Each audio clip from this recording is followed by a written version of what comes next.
The French army has seized Algeria in its revolt against de Gaulle. More on that later. In Laos, the government's army suffered its worst defeat of the Civil War, evacuating its last stronghold in north-central Laos. Now the communists may want to begin the ceasefire talks. I believe that in the 1960s, the United States can once again capture the imagination of the world. Chicago, the Windy City, is both windy and snowy in the wake of a storm which leaves more than half a foot. Temperatures drop to 0 during the storm. San Francisco gets the heaviest snow in 30 years. Children, many of whom have never seen snow before, are more spellbound than snowbound, but they soon learn what to do with the stuff.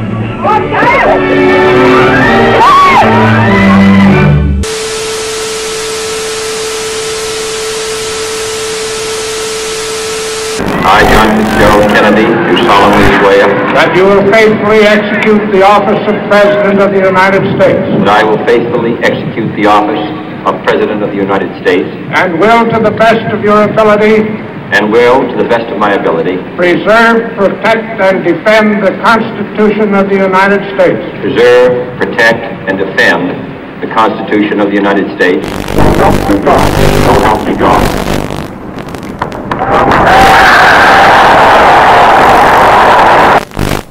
And so, my fellow Americans, ask not what your country can do for you, ask what you can do for your country.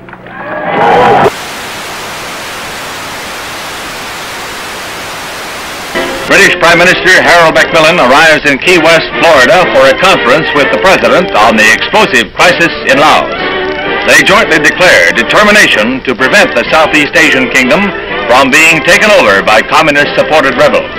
Also discussed is Britain's ceasefire proposal to Moscow. The Soviet Union willing to agree to a ceasefire in Laos? We touched in conversation this subject. I have nothing to say publicly at this moment. The look for 61 will recall the Jazz Age, and where Paris leads, the rest of the fashion world is likely to follow. Here was a new symbol of communist ruthlessness. Overnight, East Berlin became a concentration camp, sealing in the inhabitants of that sector. Barbed wire and cement were the answers to the refugee problem. Khrushchev repeats his threat to sign a separate peace treaty with East Germany, which he claims, wrongly, rights in Berlin. Served with an order by East German authorities that all U.S. personnel must show identification before entering that section of Berlin, American troops answer with the only language the Reds seem to understand, a show of arms. Castro marks the second anniversary of his revolution with the biggest military parade ever staged in Cuba, featuring tanks and other heavy weapons from Russia and Red Czechoslovakia. Shortly afterwards, Castro demanded the United States Embassy drastically reduce its staff to 11 persons. It was the last straw in his long campaign and harassment. I believe that this nation should commit itself to achieving the goal Before this decade is out, of landing a man on the moon and returning him safely to the earth. No single space project in this period will be more impressive to mankind or more important for the long-range exploration of space, and none will be so difficult or expensive to accomplish. The assault has begun on the dictatorship of Fidel Castro. Cuban Army pilots opened the first phase of organized revolt with bombing raids on 3 military bases. In Havana, Acting Foreign Minister Olivares shows diplomats rockets fired from the Cuban raiders, which he claims have U.S. markings. These charges are totally false, and I categorically. The United States has committed no aggression against Cuba, and no offensive has been launched from Florida or from any other part of the United States.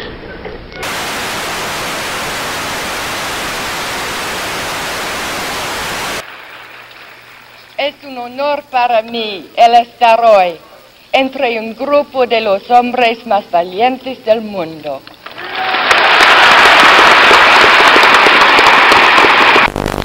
Castro gloated over his victory and told the world that Cuba was now a socialist nation and would hold no more elections.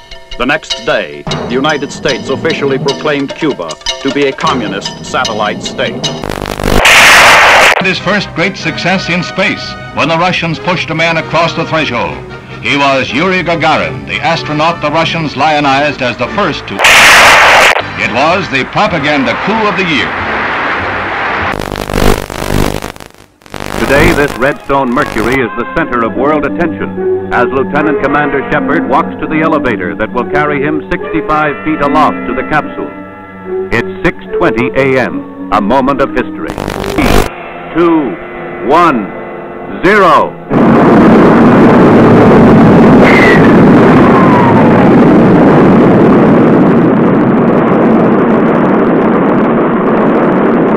The rocket performs perfectly as it lifts the funnel-shaped capsule gracefully aloft.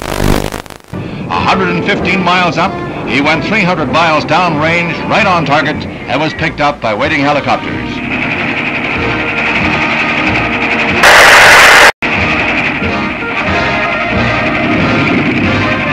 The triumph of Alan B. Shepard, U.S. space pioneer.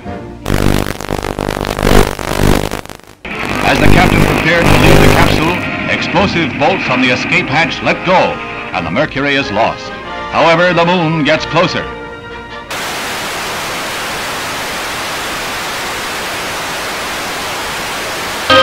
Albany, Georgia. A Negro nation is led by the Reverend Martin Luther King.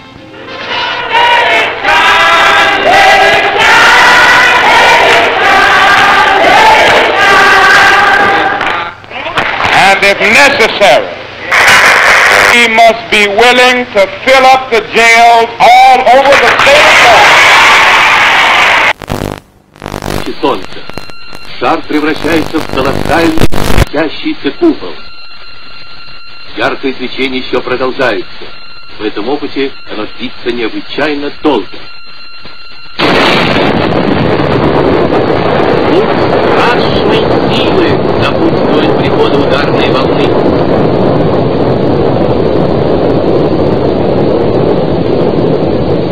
Just why the Soviet Union would wish to detonate a proton explosion, something about which we can all speculate. At Oxford, integration at the University of Mississippi becomes a one-man crusade. When Air Force veteran James Meredith tries to register, the police lines are drawn, U.S. Marshals blocked. When university officials are cited for contempt of federal court, Governor Ross Barnett persecutes the Negro applicant. Meredith goes away, and the federal government ponders its next move. The forces increased tenfold and more. It is not enough to avert a night of rioting, leaving 2 dead and the campus the shambles of a battlefield.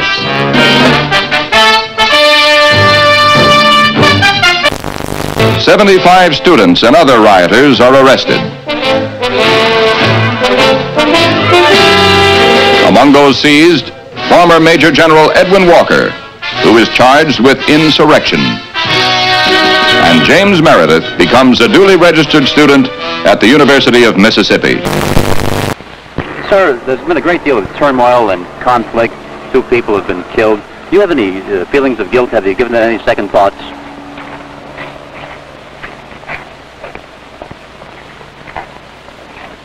I'm very sorry that anyone had to get hurt or killed.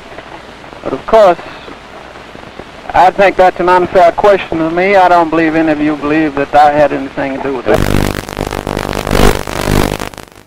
President Kasavubu is here in Leopoldville on his return from a conference of Congolese leaders in Madagascar, at which it was agreed to convert the republic into a loose confederation.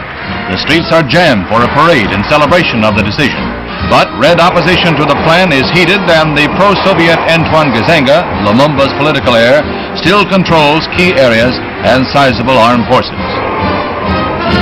The Congo's problems are far from over. Vienna was a neutral arena for a sparring match between 2 worlds. The men who hold the power to write tomorrow's history met, smiled, and resolved no problems. The dictator and the the east and the west. St. James Church in the Hudson River hamlet of Hyde Park is the scene of last rites for the First Lady of the World, Eleanor Roosevelt. President Kennedy heads the list of distinguished world leaders who pay last tribute to the beloved woman who is remembered as a humanitarian and one who loved her fellow man. There is no strife, no prejudice, no national conflict in outer space as yet. Its hazards are hostile to us all. Its conquest deserves the best of all mankind, and its opportunity for peaceful cooperation may never come again. But why, some say, the moon?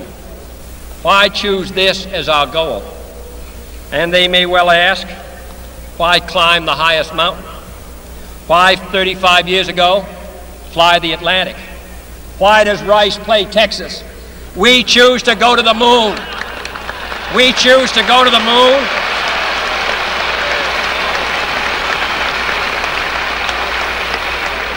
We choose to go to the moon in this decade and do the other things, not because they are easy, but because that goal will serve to organize and measure the best of our energies and skills, because that challenge is one that we're willing to accept, one we are unwilling to postpone, and one we intend to win, and the others too.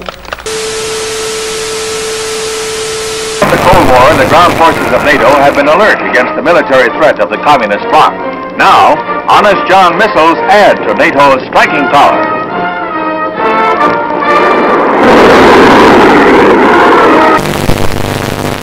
President Kennedy begins a tour of 4 space installations at Huntsville, Alabama, where he is greeted by Dr. Wernher von Braun, space pioneer and director of this research and development center.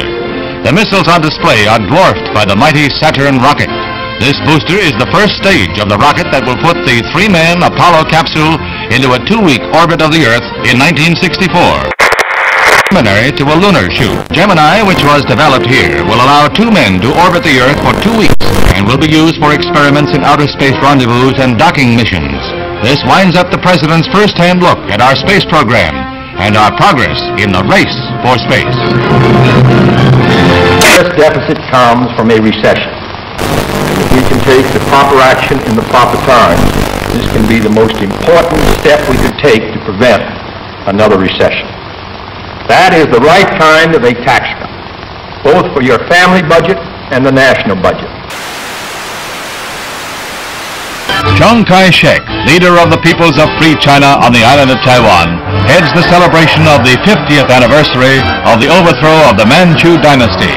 11 million Chinese, strong with their dream of someday wresting their homeland from the communists, are marking the day that saw the end of 4,000 years of monarchy in China. Khrushchev declared, through the formation of the world system of socialism, the situation in the world has altered radically. At present, it is not circles whom. On December 2nd, 1961, Castro reveals, I am a Marxist-Leninist and will be one until the day I die. Socialism is a word. There is no halfway between socialism and imperialism. This government, as promised, has maintained the closest surveillance of the Soviet military buildup on the island of Cuba. To halt this offensive buildup, a strict quarantine on all offensive military equipment under shipment to Cuba is being initiated. All ships of any kind bound for Cuba, from whatever nation or port, where they're found to contain cargoes of offensive weapons, be turned back. It shall be the policy of this nation to regard any nuclear missile launched from Cuba against any nation in the Western Hemisphere as an attack by the Soviet Union on the United States, requiring a full retaliatory response upon the Soviet Union. Communism's adventure in Cuba is a sophisticated one. Political, psychological, subversive, with paramilitary features. Can a democratic society, wherein the right to know and the value of knowing are basic, can a democratic society wage successful political, psychological, subversive warfare against communism?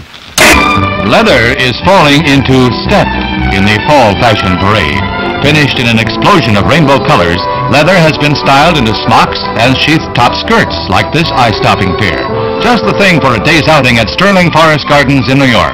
In Trafalgar Square, 2,000 Londoners demonstrate against the United States blockade. Fidel Castro whips up a furor in Cuba, charging the United States with arming and training mercenary forces for an imminent invasion. He calls out some 200,000 militiamen for training and guard duty at key points throughout Havana.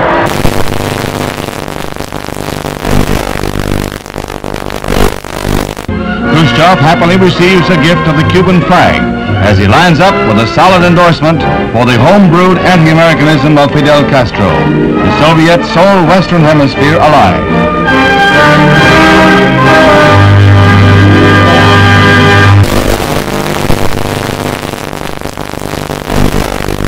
As he arrives back in Washington, the president hears more bad news. China has just invaded India.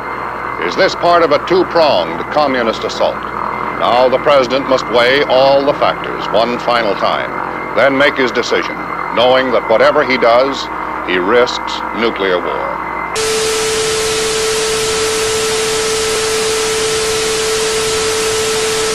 Meanwhile, the United States continues to reinforce its Cuban base at Guantanamo Bay, the naval depot that Castro wants the U.S. to give up.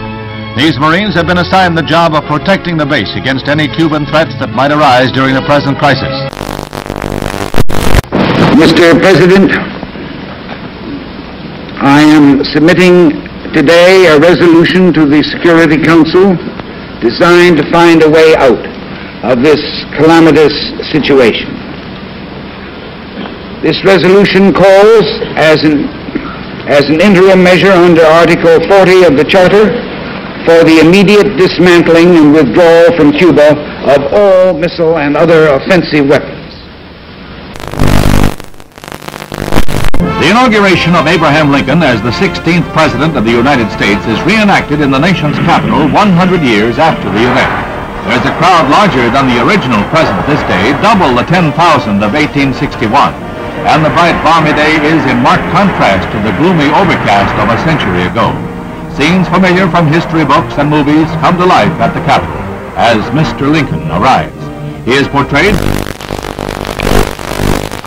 The following is the letter which has just been dispatched from the President to Chairman Khrushchev. I think that you and I, with our heavy responsibilities for the maintenance of peace, were aware that developments were approaching a point where events could have become unmanageable. So I welcome this message and consider it an important contribution to peace. It urgently recommends that the United States and the Soviet Union confer promptly on measures to remove the existing threat to the security of the Western Hemisphere and the peace of the world, and to report thereon to the Security Council. Earlier today, Secretary of Defense Robert McNamara announced that yesterday's photographic surveillance of Cuba indicated that the bases were being dismantled. But with increased United States aid and instruction, Vietnam soldiers learned to fight back against the communist Viet Cong. Helicopters become a crucial weapon against guerrillas who strike, then disappear will-o'-the-wisp in marshes. Southeast Asia and Berlin are not the only hazard areas in the orchestrated struggle of the Cold War. There is Cuba, from which Bay of Pigs invaders hobble back when their ransom is paid. The President visits the big missile center at Vandenberg Air Force Base. He becomes the nation's first president to see an intercontinental ballistic missile fired when Annapolis D blasts off its pad to roar down the Pacific Missile Range in a perfect launch.